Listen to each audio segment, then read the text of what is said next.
I'll do my presentation in English, but I can switch at the time of the discussion in French if there are some questions. So feel free to ask in the language you prefer.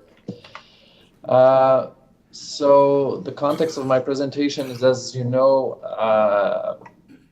the nutritional recommendations in Canada, but I guess everywhere in the world also point towards increased or important consumption of fruits and vegetables, up to 7 portions a day in the Canadian Food Guide. And this all combines with regularly coming out reports of the EFSA reporting that there are some pesticide residues in food, as we expect, combined with some very aggressive campaigns of pressure groups, such as Environmental Working Group, that bring out every year their so famous so-called Dirty Dozen fruits and vegetables that contain the high level or high number of different molecules, basically regardless of their concentration. Tend of bringing this issue in the media often, and therefore this raised concerns from the public and also from the authorities to whom the public turns to when they feel that there's they are worrying about some issues related to their consumption of fruit and vegetables. So the objective of our work was to evaluate the health risk and benefits associated with the chronic consumption of fruits and vegetables, in which residual pesticides can be measured, and this was done in the province of Quebec, Canada. This work was published in Environment International last year. What we did is to rely, I will not go in detail with the method, but some elements still, is that we relied on two databases. First is a database that reports individual consumption of fruit and vegetables, and the CCHS is the Canadian Community Health Survey. The data we used were from 2004, and it concerned the data collected in almost 5,000 Quebec participants from the entire Canadian survey, in which these participants have fill out a 24-hour food diary to report what they were eating in the previous 24 hours of the day of the survey, of the fill of the survey. So we combined we used an algorithm to identify among those food and fruit and vegetable consumed, the 89 most consumed fruit and vegetables. I won't go in details, it is described in the paper, but combine for most consumed fruit and vegetables, the data from on pesticide residue that can be found in these food, and such data come from the CFIA, the Canadian Food Inspection Agency, that produce regular reports on this issue. And in this case, we had data from the period of 2005 to 2008, so roughly similar period between the exposure, the pesticide residue databases and the individual consumption databases. So combining the data of these two databases, we could calculate individual exposure dose to 169 potential pesticides in 4,527 persons aged from 1 to 79 years, coming from the province of Quebec, using the equation here. And therefore, we could evaluate their exposure and then try to assess the risk based on these estimates of exposure. To do so, we evaluate both non-cancer risk by computing risk quotient, so-called risk quotient. This is a usual term in the risk assessment wording.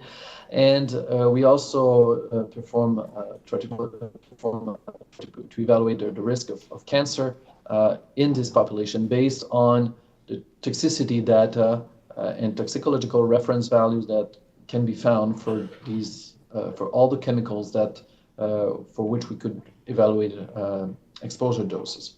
So, for instance, we have an example here for prochloraz.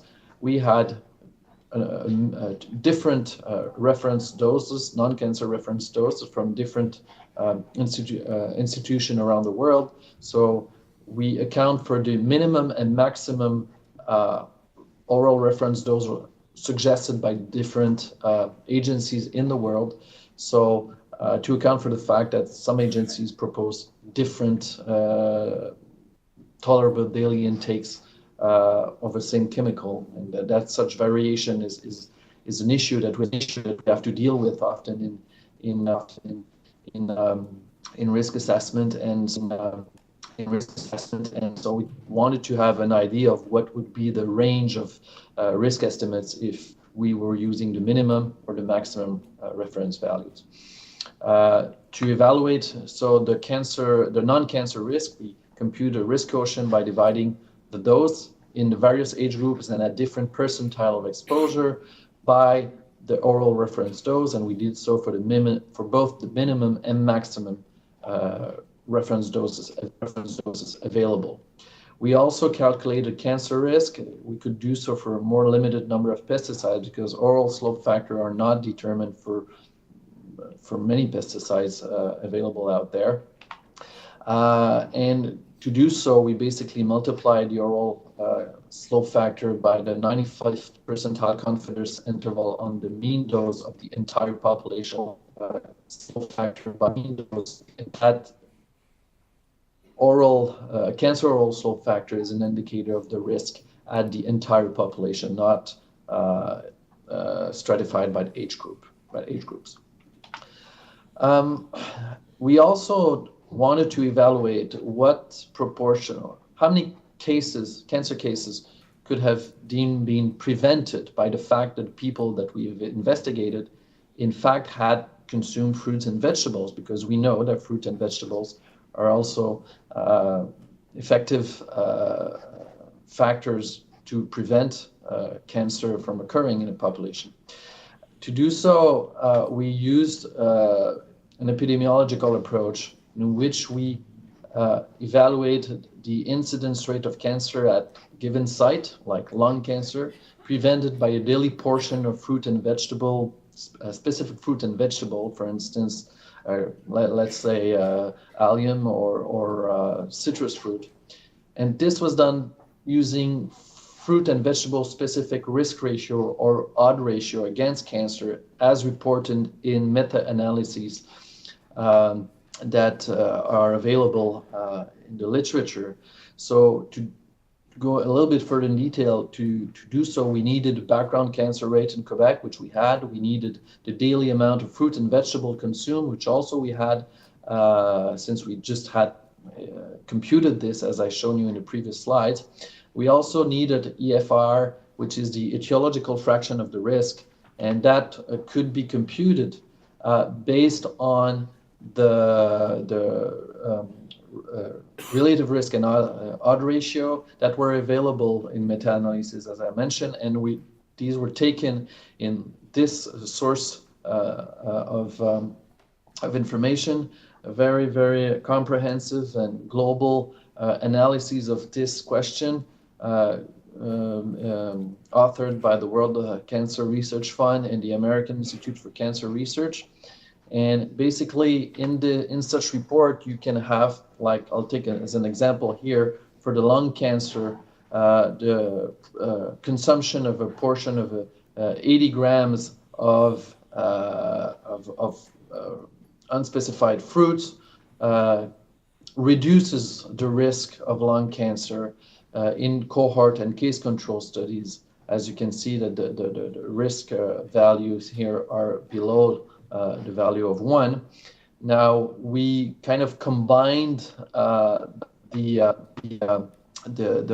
original data from this report based on meta-analysis, to have a single risk measure. And to do so, we kind of weighted a little bit the value of both cohort and case control studies in order to have a general overview of the results that these two types of study can give us.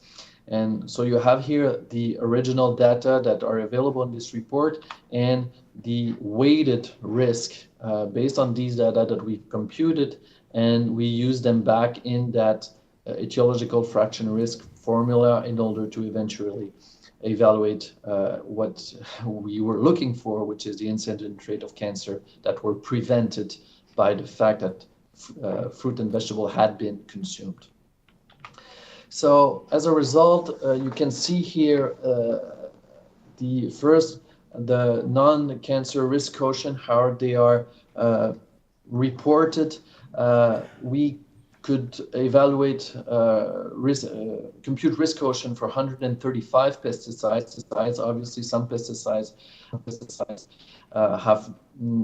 there aren't enough data to evaluate the risk, but out of 169 for which we measured an exposure, we had data for 135 of them. And among those 135 of them, they were using the most severe toxicological reference value, that is the lowest toxicological reference value, as I shown you in the previous table on chlorpyrifos, for instance. We had only 10 pesticides out of 135 for which the dose at any level of at least one percentile of exposure resulted in a risk quotient greater than 1, meaning that the exposure dose was greater than the toxicological reference value. We had another 11 for which that risk quotient was situated between 0.2 and 1, so nearing the toxicological reference value. But for the overwhelming majority of the dose estimates that we computed, you can see that the risk quotient were very low, that is below 0.2, and in fact, in 75% of them below 0.1, meaning that the exposure dose was at least 10 times below the most severe toxicological reference value available in the literature. And if we compare this with the same risk quotient, but estimated based on the least severe toxicological reference value, that is the most permissive, then no dose estimates at any percentile of exposure in any age groups exceeded the toxicological reference value, and a very small proportion of them even approached the risk quotient of 1. Still, from these graphs, we could point out 20 pesticides that present, I would say, a pattern that at least is worth more attention.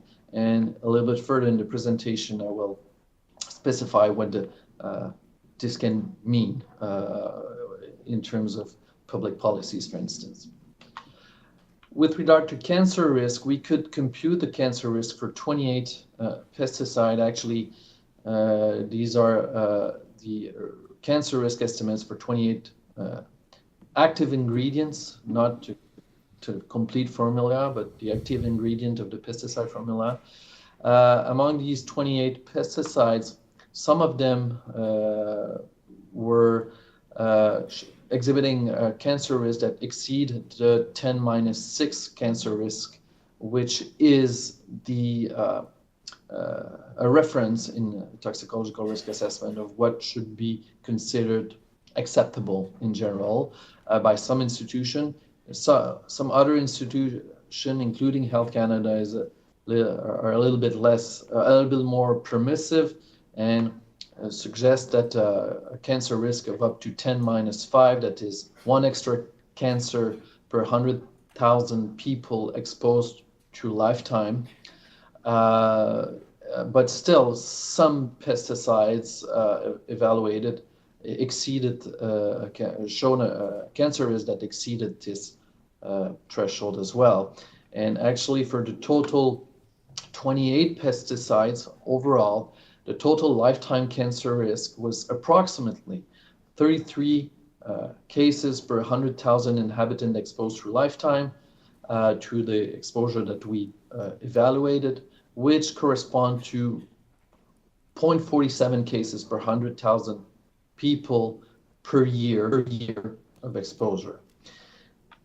Now, with regard to the estimate annual incidence of cancer is prevented, you can see here the incidence of cancer, for instance, in the first line of the different cancer sites that can be prevented, for instance, by fruits, then green and yellow vegetables, by pale white vegetables, allium, undifferentiated non-starchy vegetables. And in parentheses, you have the mean daily consumption on the left column here.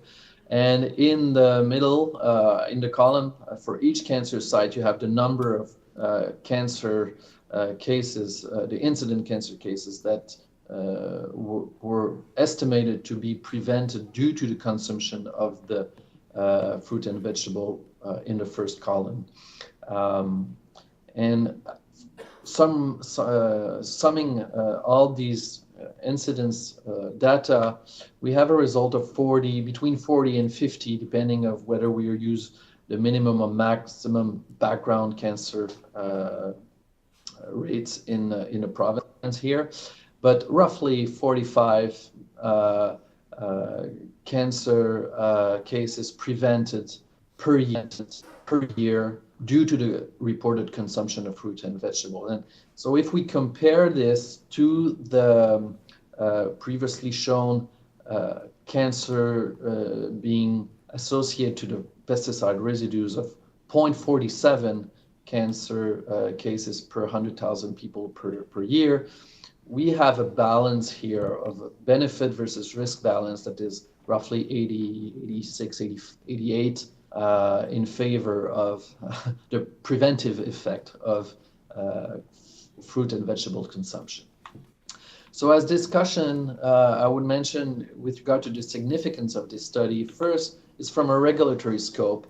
As I mentioned, we can identify priority pesticides and which can point out which pesticide we should at least pay a little bit more attention from the product certification. For instance, in Canada, dithiocarbamates pesticide and iproleon are still in use. They are allowed to be used here in Canada, and these are two pesticides for which we computed probably a little bit higher risk than for the other ones, at least from a comparative perspective, that should be interpreted as a measure of, I would say, of the interest that we have to pay to, the attention that we have to pay to these pesticides from a regulatory perspective, for instance.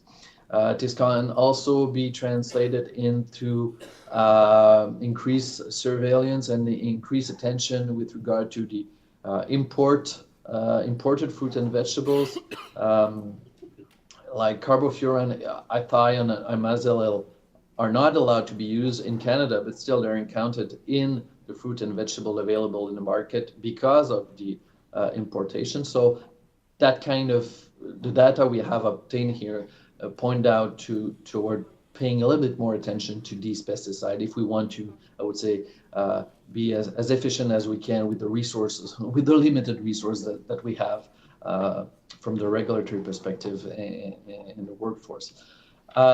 From also, obviously, this study is a good tool to enforce public health messages with regard to toxicity versus nutritional benefits. I think the demonstration made here was quite clear, but it also helped probably refining the message with regard to food hygiene. For instance, the usual recommendation of cleaning fruit and vegetable before eating them.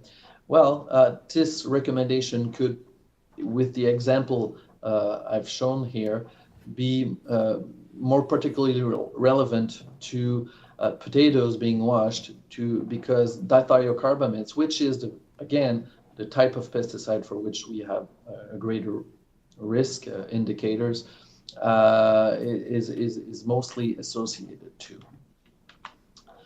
In general, the toxicological risk appears low as a very high proportion of pesticide were exhibiting maximum risk quotient that is computed based on the most severe toxicological reference value below 0.2 at every percentile of exposure and in every age groups. We made conservative assumptions in evaluating risk. For instance, dithiocarbamates are considered as a group of pesticides, even though they rather consist of different active ingredients such as mancozeb, propionib, maneb.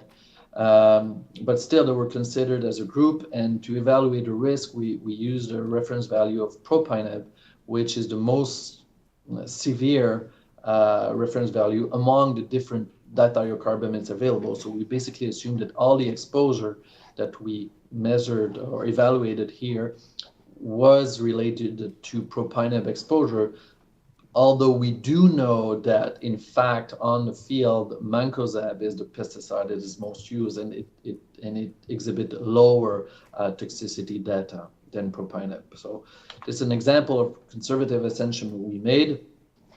Obviously, the benefits of fruit and vegetable consumption outweighs the cancer risk of pesticide residues that may be present in the consumed fruit and vegetable, at least by a ratio of 8 to 1.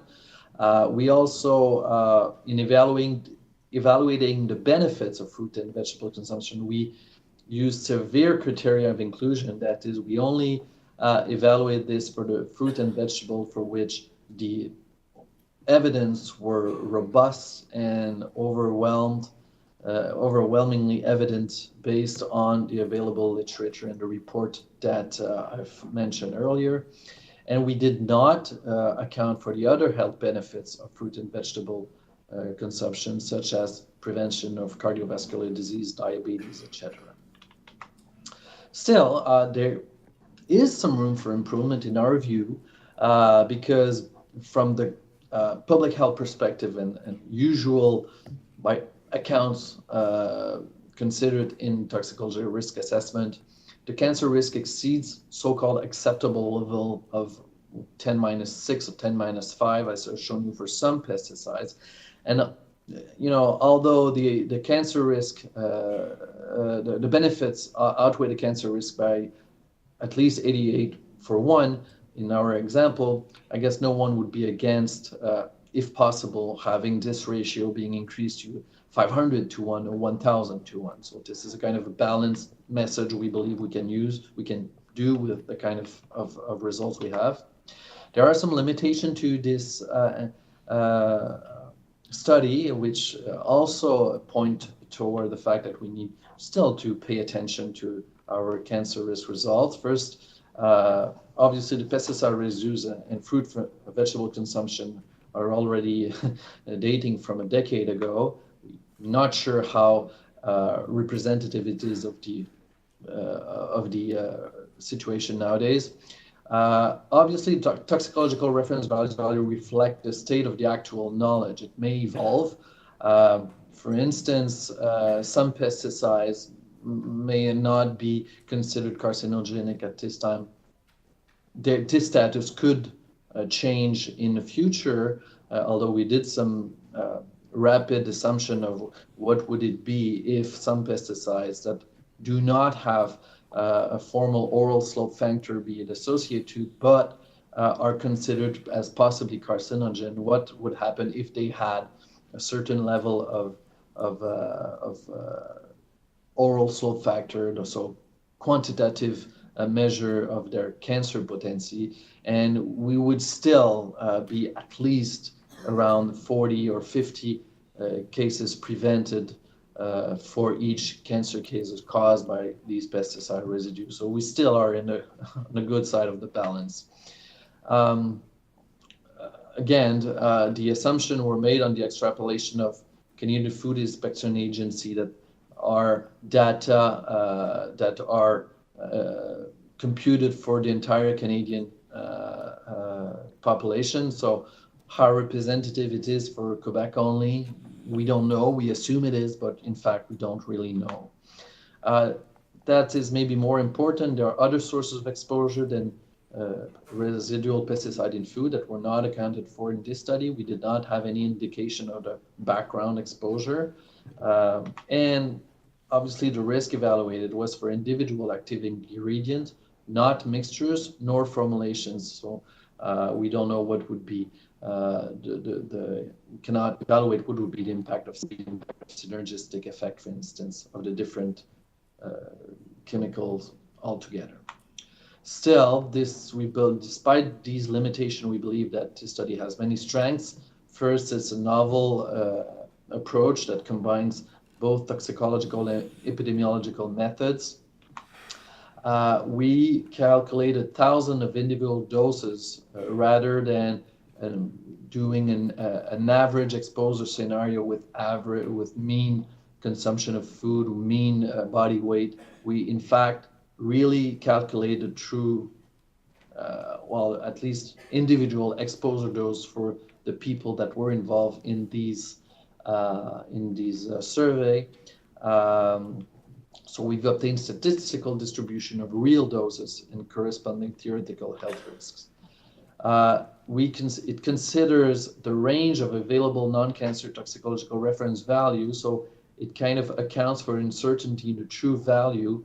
One can always argue that, for instance, US EPA's value for malathion is more valuable than WHO's value or than Cal EPA's value, but the way we considered the extreme of the available toxicological reference values do evaluate or account for this discrepancy sometimes between the various regulatory agencies.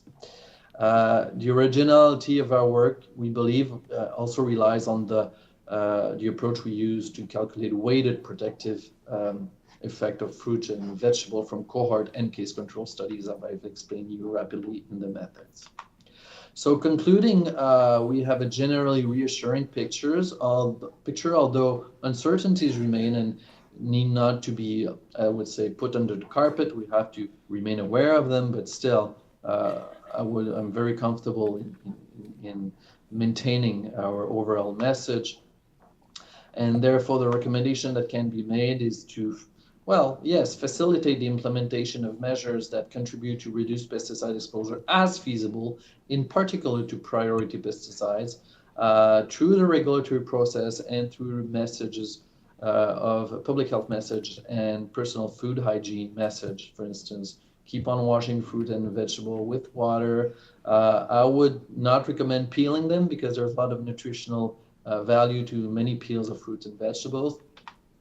And finally, obviously, the public health message must continue to promote daily, abundant, and diversified consumption of fruits and vegetables by the population.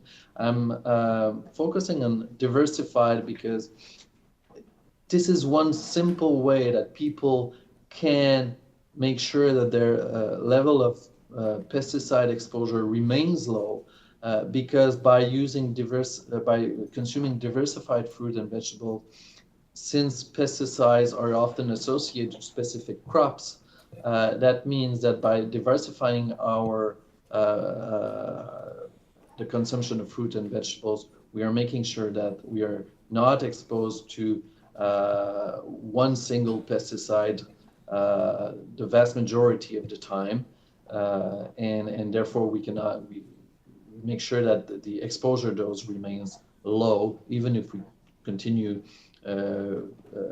consuming traditional, non-necessarily organic food.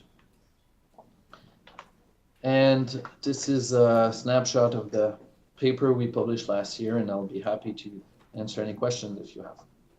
Thank you.